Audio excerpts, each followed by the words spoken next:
white bread. Okay, so first things first, I'm gonna toast one side of each of the bread slices.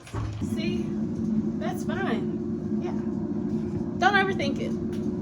I'm gonna let these cool off while I make my batter. So this is literally what you're looking for, just like some batter. I don't know, a little tiny bit of sugar, whipped cream and cheese. And I'm gonna put it on both sides together like that. Dipping the whole sandwich in.